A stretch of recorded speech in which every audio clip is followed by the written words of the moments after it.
It was my senior year of high school, and I was taking on a lot between my classes, work, and dance. I was working on a farm when my back started hurting, and I really didn't think much of it at the time. I was just taking an Advil to deal with the pain, and it wasn't a big deal. My first reaction to Jess's back pain was probably because she worked. She worked down Porcelli's as a cashier, and she also worked on the farm for agri-science, so they thought maybe she pulled a muscle.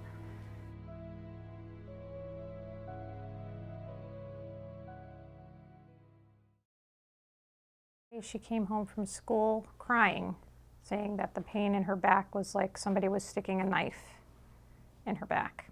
I was admitted to Bridgeport Hospital, and long story short, they sent me home with something to deal with the pain and referred me to Yale New Haven Hospital for further diagnosing. And the pediatrician pulled me aside, and she told me she thought it might be Hodgkin's lymphoma.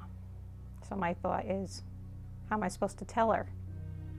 And even on that, how am I supposed to tell her? How am I supposed to tell my husband? After I was diagnosed, they sent me to an outpatient clinic in Guilford where you're set up with a doctor, a nurse, and a social worker.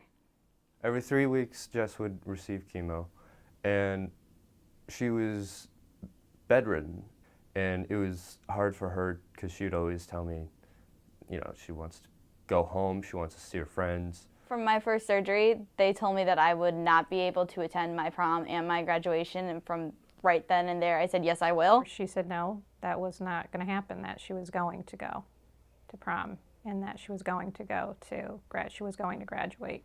They were very accommodating to her. My social worker, Bernadette, asked me to speak at the Tommy Fund event. It's to help children going through cancer and their families, helping them pay for treatment, helping them pay for, transportation. Jess had evolved to the point where she was willing to share her story, and it was a natural fit. When I came to Southern, I got dragged to CAC, to say the least, by my boyfriend. I was talking to a friend. I told her about Jess, and she thought that was just perfect for what Colleges Against Cancer was about.